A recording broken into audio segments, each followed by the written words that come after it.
Oh, it's too late. We're live. What are you Oh waiting? no. What are you waiting for? I just want to grab a water real quick. Yeah, go for it. Okay, we're back.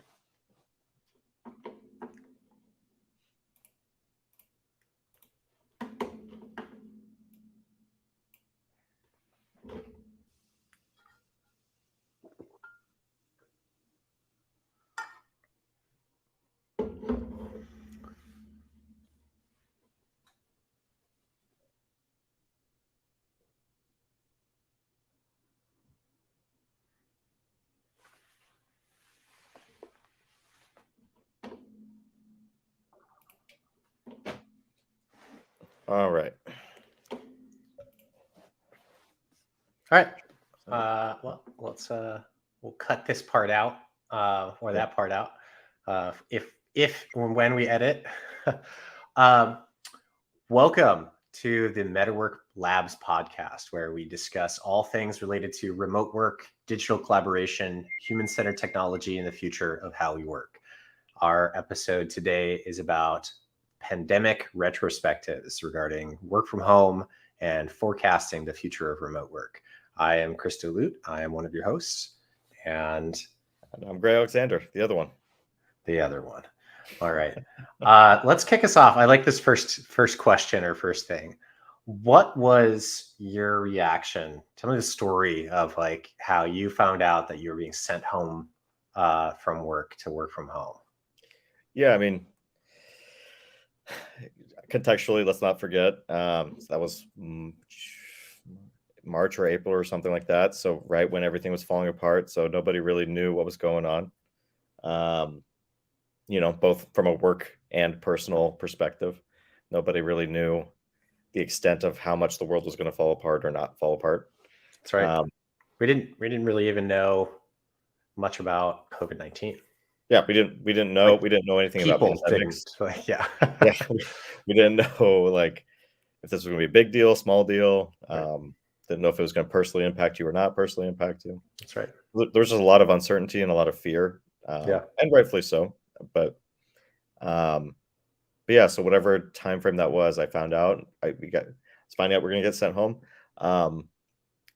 There was initially a lot of work for me. I was part of the one of 50 tech people or something that were all hands on deck to like send people home. So, not really my job, but I was on call to stuff monitors and boxes and ship them out to people who were going home. So you were part of the crew who was responsible for essentially all of the logistics of how do we get people up and running at home. Yeah, and we didn't have a pandemic plan. We didn't, we didn't have. Right. Yeah, in our disaster recovery plan, there wasn't a plan saying like, oh, here's the protocols. It was a lot of just, on the fly decisions, and chaos. But that aside, after that kind of settled, and I was actually one of the at-home workers, because I wasn't for the first couple of weeks. Once that happened, I was excited. It was nice to eat my own food, use my own bathroom, kind of kill the commute a little bit and just enjoy where I lived for once, Yeah. So when you're spending 40, 50 hours a week from home, you're not really getting the full value of it. Yeah. But, as time went on, I got a little bit of cabin fever, I think, like everyone else. Yeah. You can only do so many virtual experiences before you're feeling a little weird about it. But, that aside, I think that was a small price to pay for working from home. Yeah. I remember, so I was in Chicago in March 2020 for a conference, training conference, and was on a team call while I was at the Field Museum, because I was trying to do Chicago things while also doing fun things. And I was kind of like messing around. Why not? And was on a team call. And when we were told that temporarily we would be not coming back to the office, the strategy team was like, we're not going to do that. We're going to temporarily do that. I was like, okay, cool, great. And I joked, I was like, so am I allowed to come back from Chicago or do I have to stay here? Yeah. And they're like, there's like a pause. And they're like, "Hey, I guess you can come home." I'm like, Yeah. "Okay, good." But then I actually was traveling from Chicago to Mississippi to just visit my brother and sister-in-law. And that's when we got the all team, like all company announcement, like, "You're not coming home." And I was pretty livid. I was pretty upset. Um, Right. and because I had one of my first jobs after college was full time work from home. And I was really depressed and sad because I didn't see people and I really like hated that job. And I was like, "Oh, I'm going back to the worst sort of situation." And um, I was really upset about it. And then over time, I kind of adapted. I feel like I was really upset and really hated the working environment for about a month, maybe two. And then I was like, "Actually, this is fine. This is cool. I Right. get to see my wife all the time, hanging out with Matt all the time. Right. Gray's coming over to work." It was not so bad. Well, yeah, and I mean, as you kind of remember, I was also like all my work was tied up in the campus. Yes. I was mid campus like rebuild, and so me and 20 other people just weren't really sure what was happening with that project. Wasn't really sure what the future of the campus was in general. You know, there were a lot of places at the time. There were a lot of places at the time who were like selling their campuses, Yeah. um, and just because why do you need them, right? REI locally was one, for example. Yeah. Um, and so there was just a lot of uncertainty there, and because of that uncertainty, we just didn't do a whole lot of work. So there was a period where me and my team just kind of hung out and answered emails, and occasionally something would pop up, and Uh, eventually, stuff resumed, and people figured out how to work from home and everything. And but for I don't know 3 months, it's kind of just answering emails here and there. I did not have that experience. Right, I went from, I basically started having calls immediately. wall to wall Yeah, yeah, every day. And working on like the stupidest shit, like that really clearly didn't matter because it was like high busy work. And maybe that whole job was busy work, kind of in yep, retrospect. I'm sort of not so sure it wasn't. But just the amount of time I spent staring at a PowerPoint or talking about a PowerPoint or in a meeting talking to someone about a presentation we needed to build was just like, what's the point? I wish I had worked less hard during mm, COVID. I think the environmental stress, not that COVID is over, we're still dealing with it. I just got actually a notification saying it's time for my next booster. nice. Um, and uh, the environmental stress plus the like personal stress of changing situations and wanting to make sure I don't get COVID, not knowing how that would affect me and all that, or my family or anything like that. And then adding on like the work stress of really like kind of working 10-hour days for a while. Um, and was just it was a lot. And I had a ton of trouble sleeping. I remember waking up at like sometimes 3 in the morning with my mind like just stressed about work. Um, and I wish I hadn't worked as hard. Yeah. Um, yeah. Well, yeah, and that was my thought too. As I was reviewing this stuff, I was thinking about how because I had that period where I wasn't really working, that probably really helped a lot with my pandemic stress. I Yes. Yeah. was able to Probably. I had that bandwidth, but you had the complete opposite situation where you were working harder actually Yes. post-pandemic than you were pre-pandemic. Yeah, a part of I mean, the thing that I am good at in this world is the schmoozing, talking to people, making them feel really good. And I had not yet figured out how to do that online, and had not figured out how to like create a human connection. Because when I'm in a room with someone, making that human connection is the thing that makes it easy to then have a really good business discussion or make a decision or um, decide where we're going to make an investment, or all that's the business stuff. But a phone call, a video call is not as easy to do that. It's much, much Right. harder. It's hard to create an emotional connection to people via a little box on your screen. And you're having to build those soft skills while the world's falling apart. Hyper empathy in the midst of Right. like one of the most challenging empathy environments. Yeah, it's Yeah. it was not fun. How do you feel now about working remotely though? So let's see. So we said March 2020 was March or April. It was where we all got sent home. It is October 2022. So it is basically 2.5 years later. How do you feel now about remote work? Good. Good overall, I'll say. I still get the cabin fever, but now I know how to manage it. It's Hmm. it's simple. You go for a walk, you maybe work from a coffee shop. Hmm. Um, and those things and that flexibility is great. I really enjoy just being able to take my laptop and go in a coffee shop and still mix up my environment that way, Yeah. while still knowing I have the freedom to stay at home if I need to. Yeah. Um, I also enjoy. So there's like a lot of people are adopting the hybrid model, which we'll talk about later. Yeah. Uh, but for me, I'm fully remote, and that's enabled me to travel a lot. I've fully embraced the digital nomad thing. Um, well, I'm not a full van lifer, I guess, but I am a digital nomad, and I have been traveling a lot, and that's been really nice. Yeah. Yeah. That's awesome. I think for my sake, um, I love remote work.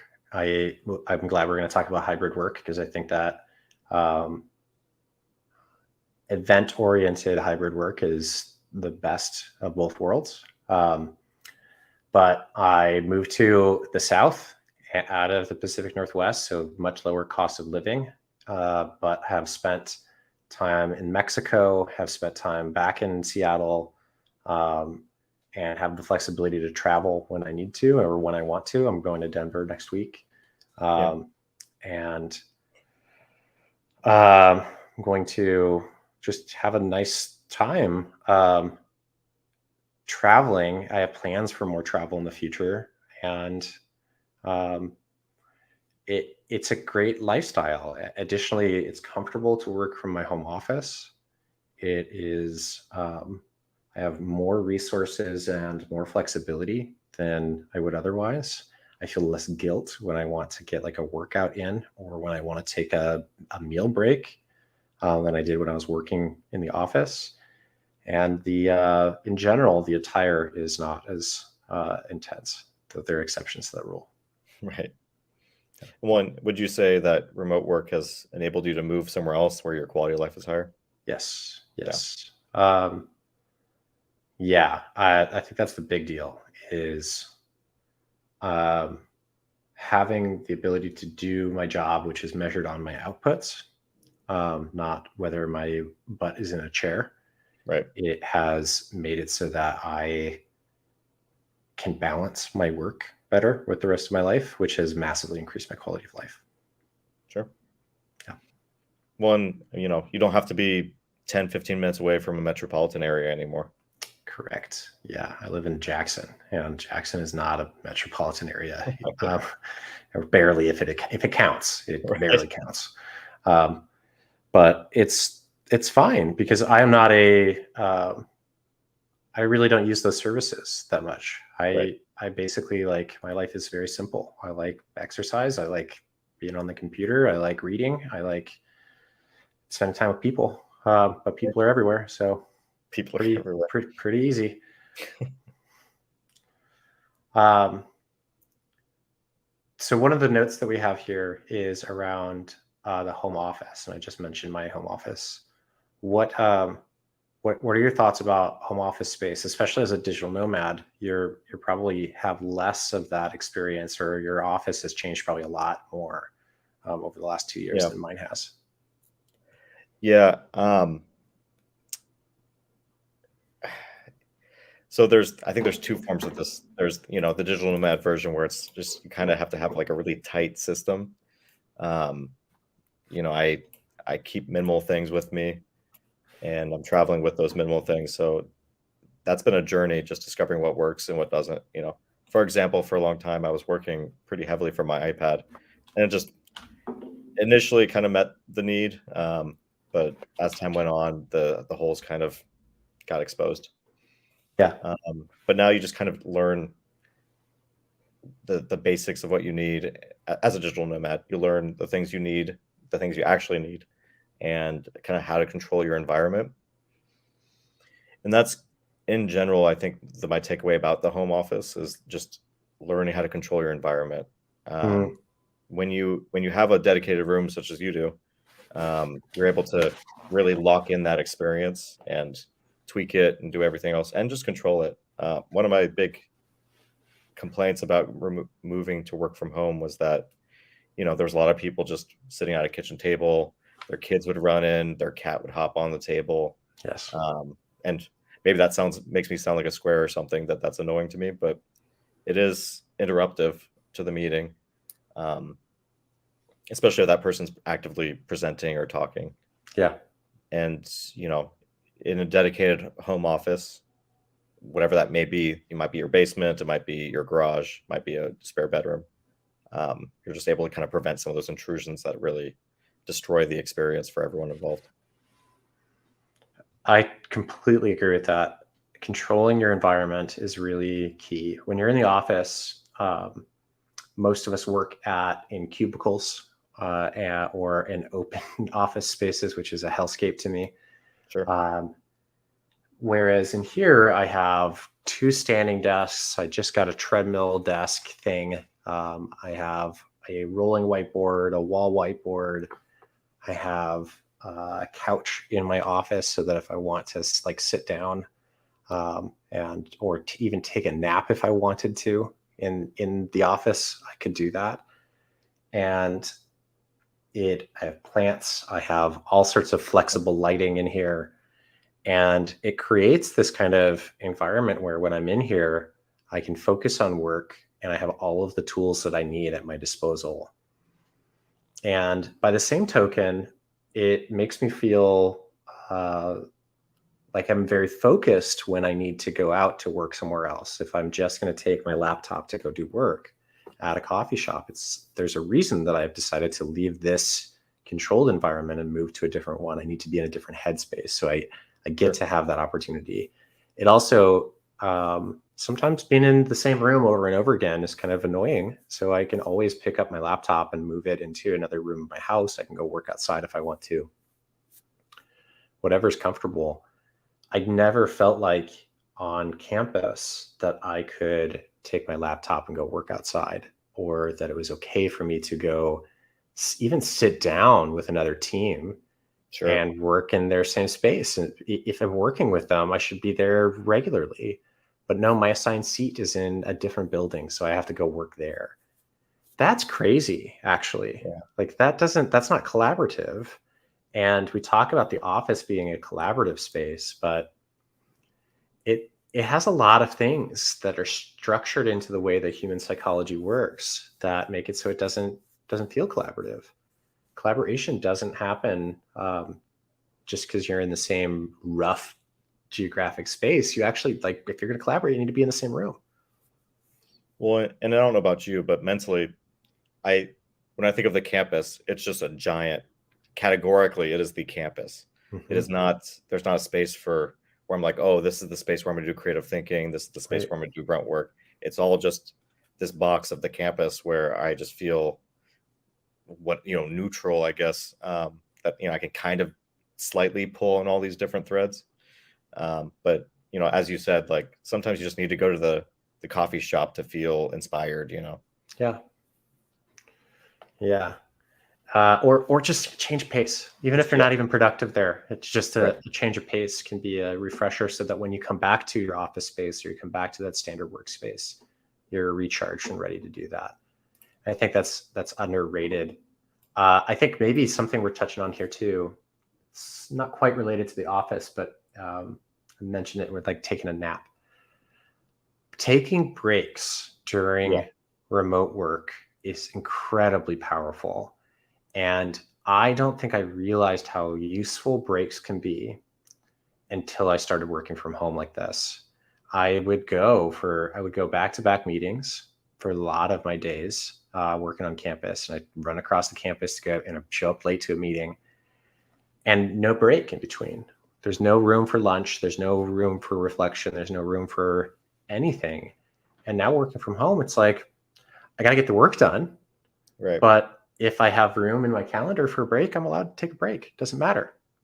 I don't have to be in front of my machine or in a meeting to count as working. Well, and it's a true break, right? Great. When you're on campus, you can't escape. Like you really, unless you physically leave the campus, you can't mentally escape from the campus. You know, they'll have people. You might sit down with some of your coworkers at lunch. They'll talk about work, and you know that's a problem. Or you have your 15-minute break, and like that's not enough time to mentally distance yourself. And even if you try, you know, you might be sitting alone on a park bench outside the campus, but even if you try, someone will walk by and recognize you and start chatting you up, and Right. there's just no opportunity. And like as far as both breaks go and just controlling your environment go, if you sit at your desk, you have no control. Everyone's going to do drive-bys, um, whether you're on a break or not. That's right.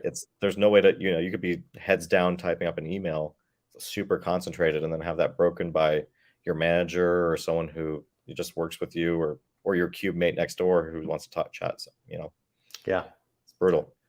Yeah.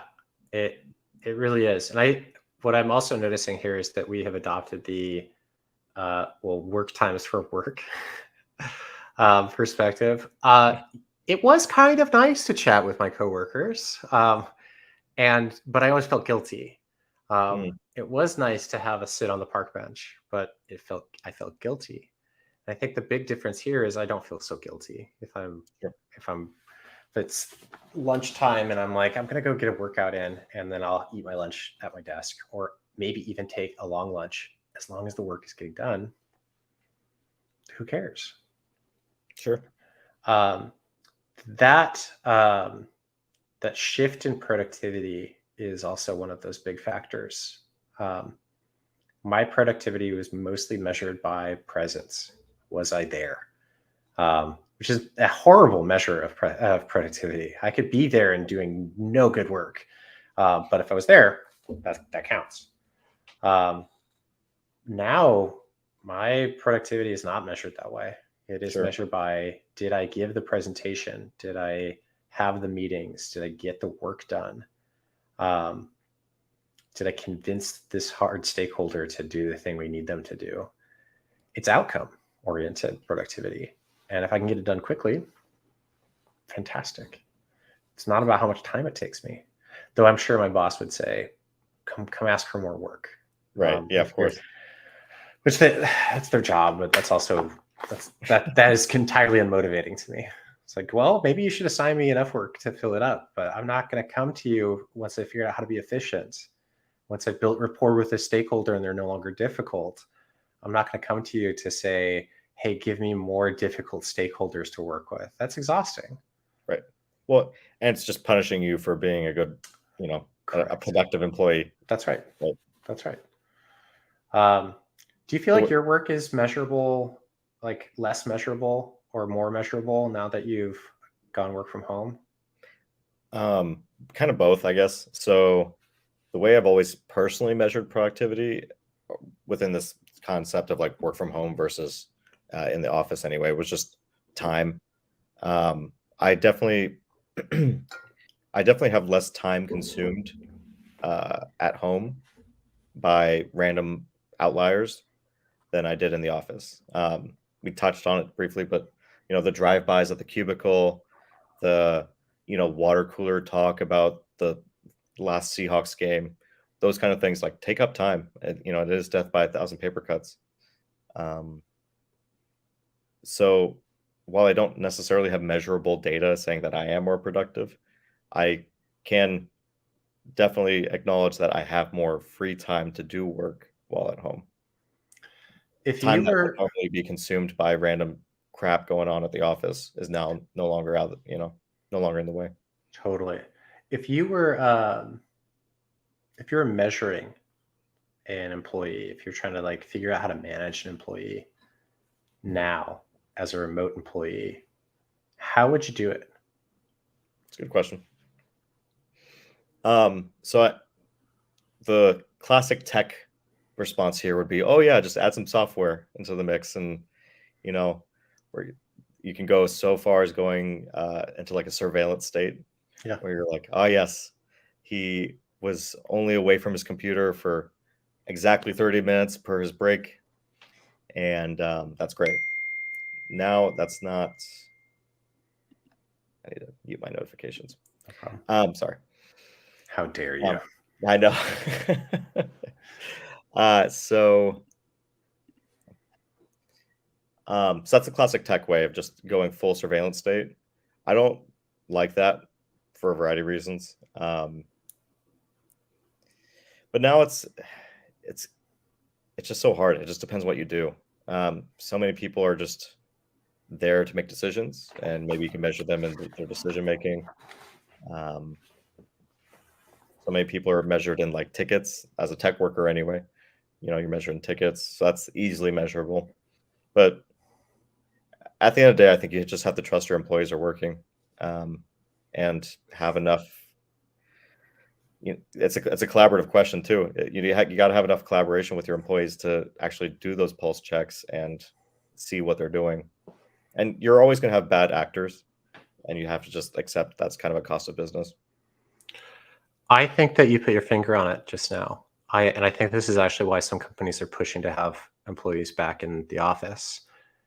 It is a totally different management practice and a shift in the power structure of the workspace to manage a remote employee. That remote employee has to be autonomous, and Totally. they have to have some agency. And it is a collaborative and dynamic relationship instead of just a I tell you, you do. They have to actually own the space that they're in, and you have to do that for junior employees as much as you do for senior employees. And I think folks were used to, and I think the management practices were structured in a way.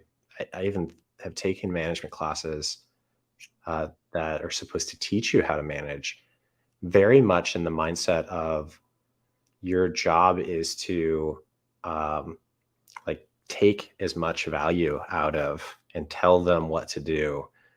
And that is not the attitude that you can have with your employees that they're working remotely, because they can just walk away from the computer at any time, and they Right. can not deliver because you can't look over their shoulder. You can't see the work that they're doing. So you have to have more trust. And that means you need to be more transparent with them about the whys and the whats of the work. And it also means, this is the scary part, that they need to have the ability to say that doesn't make sense, which makes it really hard for middle managers, especially because they're getting stuff from up top that the bosses are saying you're going to do this. They're having to push down to folks underneath them who are saying this doesn't make any sense, and so they're stuck. And I kind of think middle management is just going to continue to get really pinched here. I think you're going to see a lot more organizations kind of flatten out because of that. I just don't think middle managers are able to manage in the way that they're supposed to. I think that role was a kind of, in many ways, like more of a micromanagey type of role. Right. Yeah, and I was thinking about this too earlier, that within the giant propaganda that was happening about work at the pandemic and work from home and all this stuff, there was some propaganda around how valuable middle managers are, and how, like, do we really need them? I don't know if we need them. I don't know if we need to get rid of them, but I do think that micromanagers specifically, if that is your role within an organization, I think that's kind of gone away. Agreed. A lot of the responsibility of managers kind of making sure you're working has been kind of subverted by other roles now. You have all these project managers, you have all these program owners. These are the guys that are actually responsible for making sure your work is getting done. That's right. So, like, what does a manager do at that point? Are they just a portal to HR? I don't know, but even if they are just a portal to HR, even if they are just a face to prevent you from getting fired, like, that's still valuable, in my opinion. It's still something. Yeah. I was promoted to a manager role my first like corporate manager role just before COVID started. Right. Um, and that ended up being a nightmare situation because I had some junior folks who didn't know how to be, they didn't know how to be accountable, basically. And I also had to, in order to make sure I kept my job, continue acting as a like lead consultant on top of now Sure. managing a team. And they were very challenging folks to work with. And I don't believe I did a good job for them because all of the manager training that I had gotten was oriented towards one type of work, which is Sure. we're in the office and I'm telling you what to go do. But when everybody doesn't quite know what we're supposed to be doing, it's very hard to do a good job managing, especially hard to do a good job managing for your first time. So Absolutely. I got a little burned by that. Um, Yeah. but And and I think part of that too is just the timing. yeah, Pandemic time, like everyone was still figuring things out, and there was also some people who were personally in their lives figuring things out. that's So the other issue too here too is how do you, I think that was one of the big questions that I just kept coming to mind. If I was trying to do the corporate thing, the work thing that I was supposed to do, it's basically like squeeze these folks to get more value. That's the job of a manager. It's horrible. But on the other hand, it's like this is the greatest upset and tragedy and uncertainty that maybe any of us have seen in our lifetimes. We've right. maybe had personal tragedies, but like this is a wild time. On a personal level, I could not give a damn whether you did any work. Right. And I think the thing that ultimately like kind of um, made this really hard for me is I leaned a little too hard into that direction, where I was just like, hey, I don't care. It's hard right now. Yeah. Because let's not forget, it wasn't just the pandemic in the Seattle area. You also had the Black Lives Matter protests that were going on at the same time. So it felt like the whole space felt very volatile. Um, Yeah. it's a mess. And I mean, so many times, I don't know about you, but so many times in my work, when I started working again anyway, was, there were times where I'm just like, hey, I mentally, this is a lot. There's a lot going on. Yeah, Um, the world's on fire. Like, what are we supposed to, how productive can we be expected to be when the world's on fire? yeah. And, our corporate overlords definitely say, be as productive as possible. Go hard. Yeah. But I don't know if that's is that the right way to go about things? I don't know. I don't know either. Do you feel like there's any lingering like um, lack of productivity or even just like burnout that you're still experiencing from COVID? Uh, Personally, no, I don't think so. I Okay. think I am as productive as I can be in this role, Yeah. and will be anytime soon. Yeah. It's I think let me re-answer that question. I think when you are exposed to healthy relationships with work, you develop a cap, and I am just at that cap. Yep. I That's not to say that I never work, or that I work less than I should, or blah blah blah. It's like no, everyone should work within that threshold. Yeah. I shouldn't push past it if you can Work avoid life it. Yeah. balance is very Yeah. important, Yeah. and everyone needs to know. It's such like a fine line of like what's acceptable within your workplace and what is acceptable for you personally, because your threshold for work may be lower or higher than my threshold. Right. Because we're right now just trying to fit all these square pegs into a round hole, Yeah.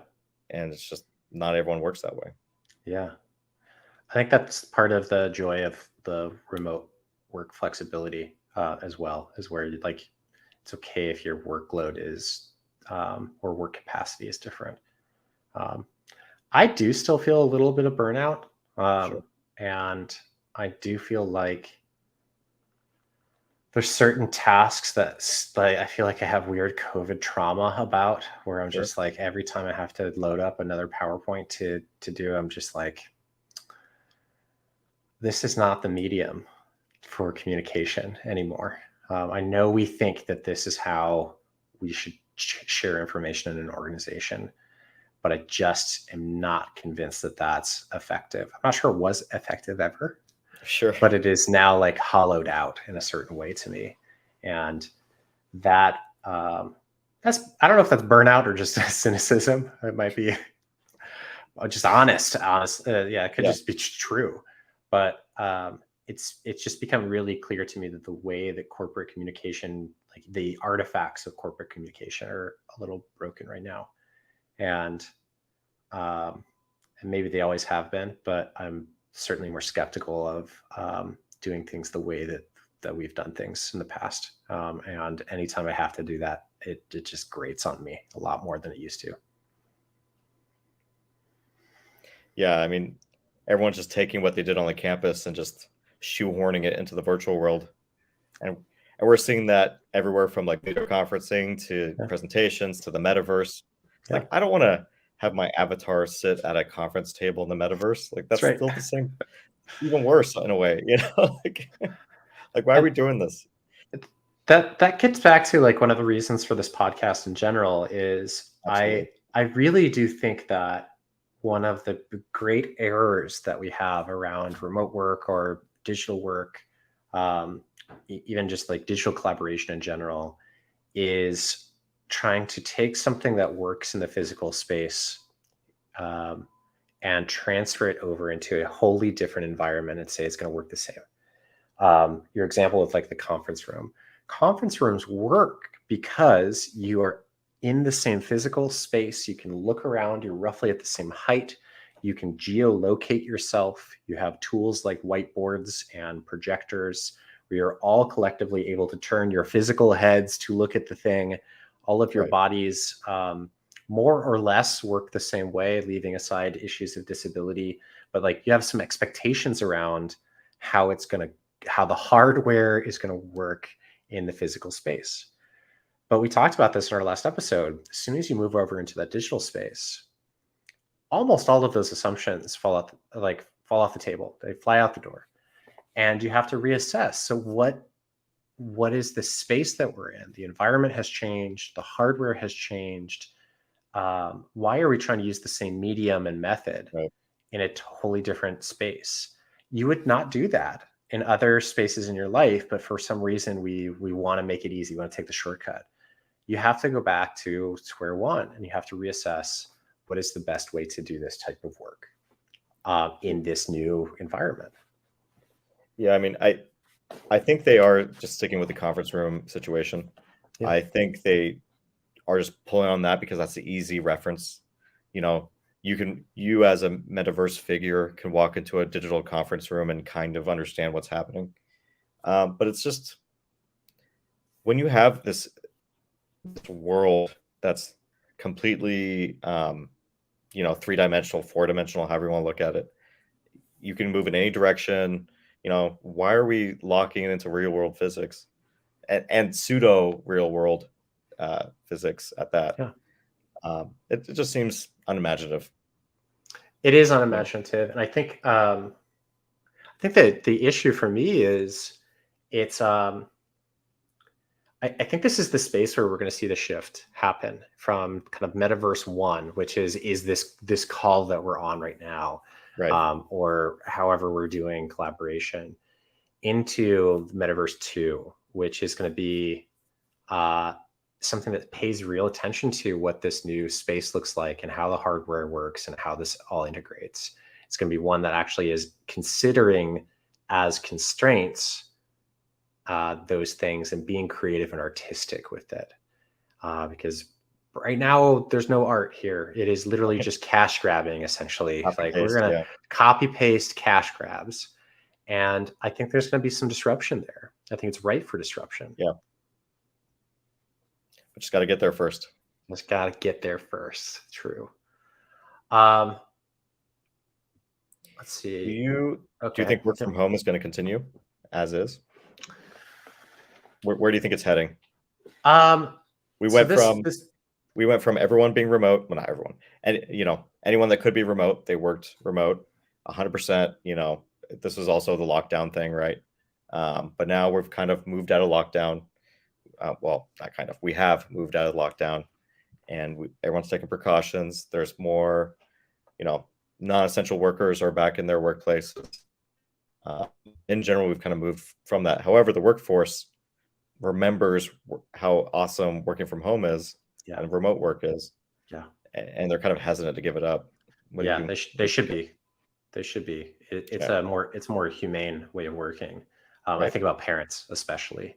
Um, Sure, Imagine you have to leave your kid 8 hours a day, 5 days a week, sure. and we think that's cool. We think that's Right. fine.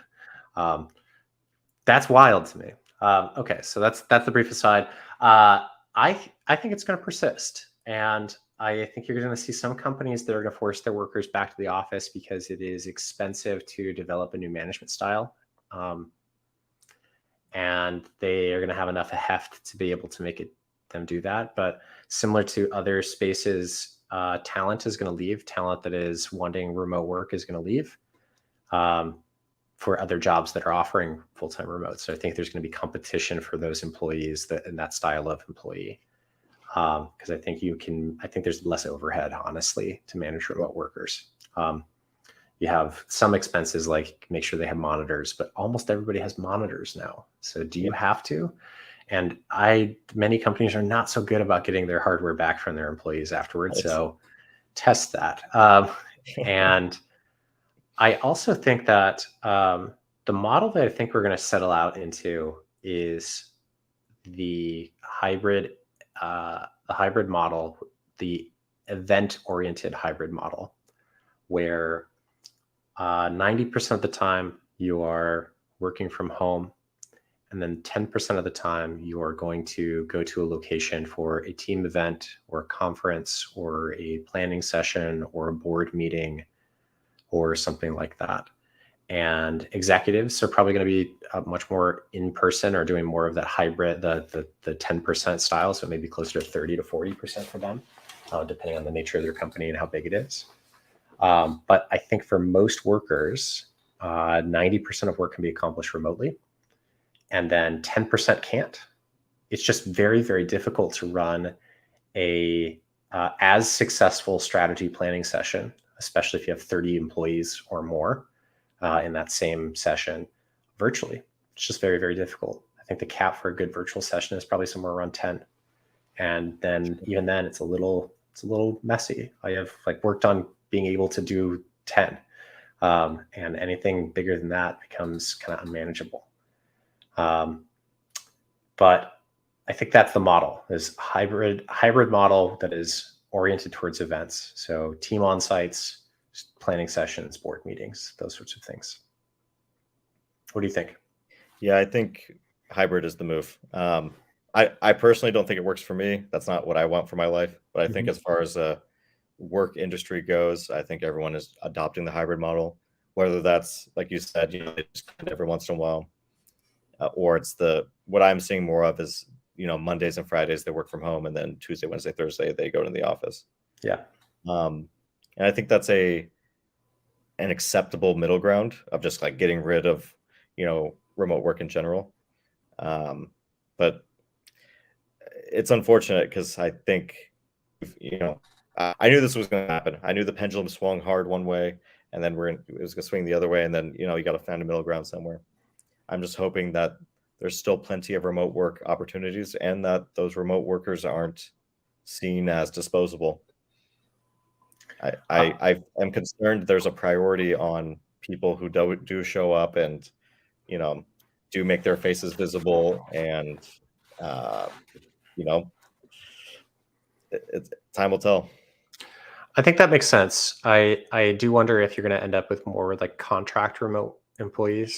Sure, That makes more sense to me. You could see a real lift there, which means that you have even less overhead that you have to concern yourself with. sure. Um, I think that jobs like yours probably are going to be very amenable to remote work, whereas Yeah, jobs like mine are less amenable to it. I have to search for the companies that are kind of remote or nationwide companies in order to make it work. That said, I think looking at jobs right now, so hop up on LinkedIn, go look around at how many remote gigs there are. yeah. There's plenty Uh, still. It's plenty, Yeah. plenty, plenty, plenty. And many, because we just did 2 years of full time work from home, many companies are much more able to accommodate that from their employees right now. And you can have situations where maybe you need to be in the office once a month and you work at an organization that's like semi local, even if it's the next state over. Um, that could work. You could make that feasible.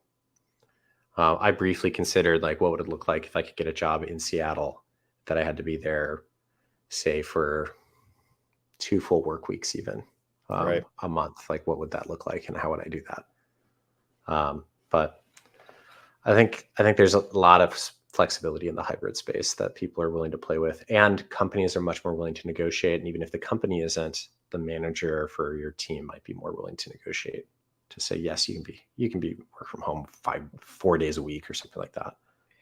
Right. I mean, so my girlfriend, she's been called back into the office, and she has some strong opinions about that. Hmm. But it's just full hybrid, you know. So she's in there Tuesday, Wednesday, Thursday. But as I keep telling her, it's like, yeah, it might be that way initially, but as time goes on, you'll find out like, oh, there's one meeting on campus, so I'll just go for that meeting and then dip out.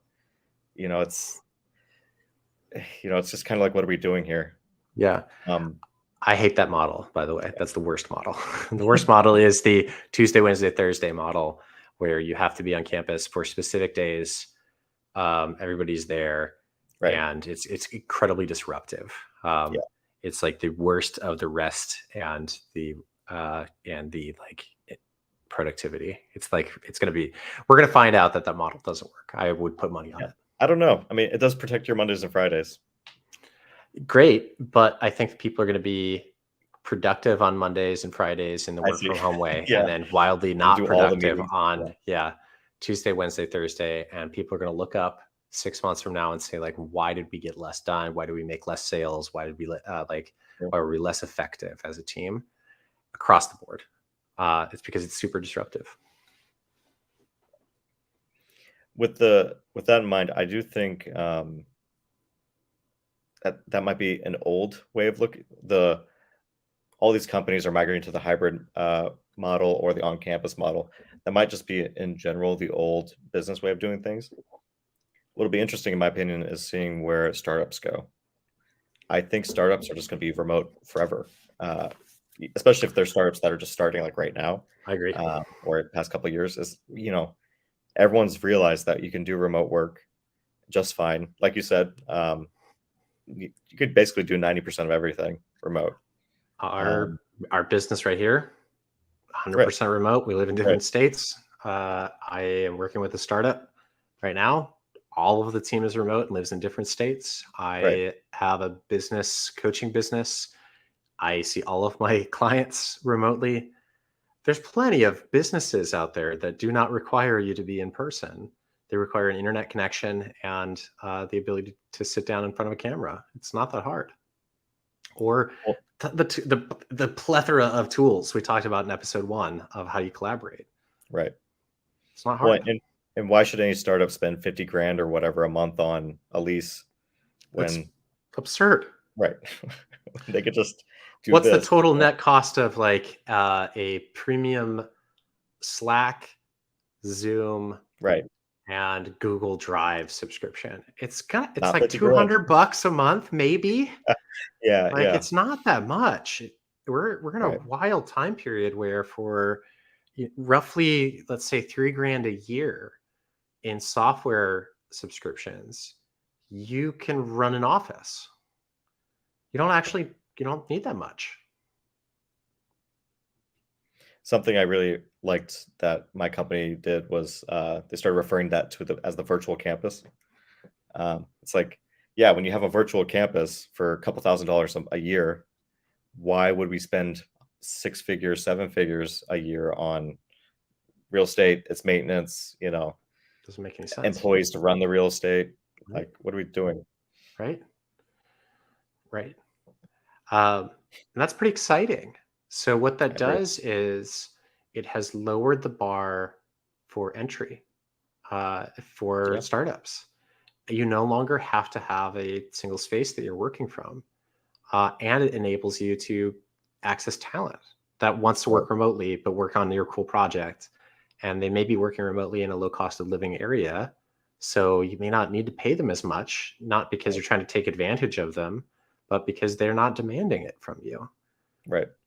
They may not need a like corporate tech salary to justify working there because they're perfectly content with the salary they get from the startup because it enables them to have the right lifestyle and they can live where they want to live. What a sweet deal. Right. And in general, I think that's the future remote work is all these, if you are interested in being 100% remote, I think there's just a lot of people like me who are going to end up at startups. And that'll be perhaps seen socially anyway, that might be perhaps seen as a perk. Yeah. They might And advertise remote work as a perk. I think the barrier to entry too for starting your own startup is really low. Yeah. It's like super, super low. So when you That's say true. go work for a startup, that's one thing, but you're free to be entrepreneurial in a way that you weren't before because honestly, you can probably find 5 people who want to work on a project with you. Sure. Cool. Great. Off to the races. Get going. But And that's cool too. a lot of the tools we were discussing, like you can get pretty far for not spending any money. That's right. Like a Gmail account gets you pretty far. Like, It really does. yeah, it does. It really, really does. Um, I also think something we haven't touched on here, and maybe this is, I would love to like explore this in a digital nomads episode, is the kind of extreme cases, like you said, the 100% remote. Like, can you do digital nomad work from your sailboat?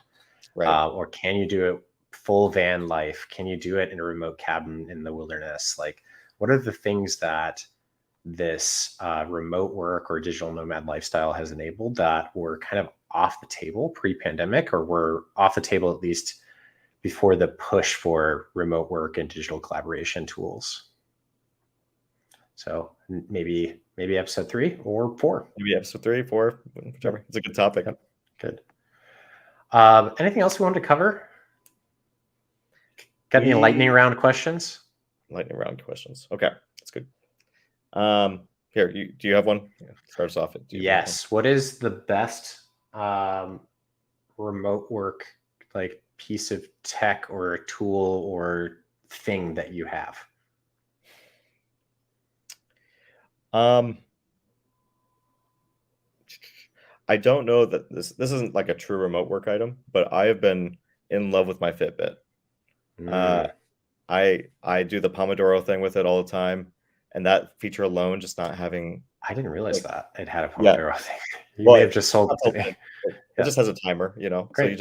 it's a timer, it's a silent timer, it just vibrates, and it's so much less disruptive than a cell phone or an app or something like Yeah, that. And I've just really fallen in love with it, and I wear it all the time, and anytime I need to focus, I just set a 20-minute timer. It silently vibrates. I'm like, amazing, okay, cool. Move on with my life, and then set it amazing, later. amazing. I'm looking around at my remote station. Honestly, it's got to be these two. I'm sitting right now, but I have 2 standing desks, and they are mechanical, so they don't require power or anything like that. But they have little tabs on them that you push in, and then you can pull up the thing, or you can tab in and push it down. And being able to modify my office space rapidly, so I'm standing or sitting or walking, is huge. You cannot do that when you're working in a cube. You're stuck Right. with what they've got. And if you're lucky to have a standing desk, awesome, but you probably don't. If you're like most Americans, you do not have a standing desk. And so you sit all the time. Related to that, I have a really squishy mat that has different angles that you can kind of stand on it from. So you get a lot more, like instead of just one plane of movement, you can get flexion or whatever the other flexion is called in your feet. And it's just awesome. It's great for standing desk. Yep. That's my answer. Do you you're at your desk? Is there something like something you play with while you're on a meeting, or Oh, like fidget stuff? yeah? Ask your question again. You broke up just a little bit. Is there is there, we're all occasionally in a meeting where we're just kind of passively listening. Is there anything to play with, just to keep your mind focused? Let me see what I got here. I have anything that's on my desk. This is like a weird one. I was just opening boxes today, so I have like a box cutter that like I've been flipping around and just messing with. But anything that's on my desk becomes fidget toy during a meeting. Yeah. What about you? For in the depths of the pandemic, I at one point was just had a baseball, and I'd just throw the baseball up in the air and catch it. Nice. Just lean back and just, do that whole thing. Yeah. Did you get good at catching? I mean, I got okay at catching. One thing I did during the pandemic, and I've kind of have moved off of it, are grip strengtheners. So I have a whole set of like grip strengtheners where I'll just sit on a call and I'll just squeeze my fingers, or that's a good one. Pitching ones, or just even a ball. That was actually great. That was a great like tacking it on to existing activities. One, that's how you stack habits. So similarly with like standing and the treadmill, is just adding, if you're going to be in front of your computer, what else can you do while you're doing it? That's passive. Right. Yep. What has been one thing you experimented with during like COVID, like office space, that you're like, this is a dumb idea, this didn't work? Oh man. I mean, I kind of touched on it, the iPad. It definitely showed its limits anytime I went out of the app experience. Yeah. If all you do for your job is just send emails and do video conferencing, you're fine. But the second you do anything that's outside of an app, like you have to do something in a browser, for work anyway, it just kind of shows its limits. Yeah, I think similar to yours, I wanted to hook up my like gaming computer to my I wanted my monitors to be shared between work and gaming computer, because this is in the moment in COVID. So I worked really hard, and then I was like, this is a waste of time. I burnt out basically. And I was like ready to quit my job, and I was just like, this sucks. And I tried to get a monitor switcher going, and it just never could get like the resolution to like work correctly between a shitty corporate machine and my main machine. But I'm sure it's because I bought something cheap, but I have never re-explored it. So maybe one day. Yeah, no, I think it's totally worth exploring. I need it less now. I can tell you from experience, there is a way to do it. It might just be more money than you want to spend, but that's probably also true. Yeah. Awesome. What's the coolest spot you worked from? Coolest spot that I've worked from? So I worked for a month from Oaxaca, Mexico. That I basically would wake up in the morning, walk to the market, buy tamales or have chilaquiles or something like that, and then come back and I would work for the day, and then take a nap, and then go out for the evening in Mexico. It was fantastic. And I highly recommend it. What about you? Yeah, I mean, kind of the same thing. Back in December, I went to Brazil. Yeah. And woke up every day in the literal jungle, and went fishing and sunbathed and had a bunch of food. It was just really nice. Yeah. That experience would not have been possible if it wasn't for remote work. Yeah, that's awesome. I also really liked working from my deck during the first summer during COVID. That felt like that was the turning point where I went from like grumpy about remote work to happy to be actually at home, because I was like in the sunshine in the Northwest, which is like the best. That was also when work started to get really hard. So yeah, I mean, just the mindset shift of being able to work anywhere is very important. Yes. Cool. Well, great episode. For any viewers who watched, thanks for being here. If you're catching this on the YouTube channel, click like, subscribe, do all that. Do the whole thing. Do the whole thing. You know how to do this now. You worked from home during COVID. You watched YouTube. Yeah. But thanks for joining us, and we'll see you next time. Thank you.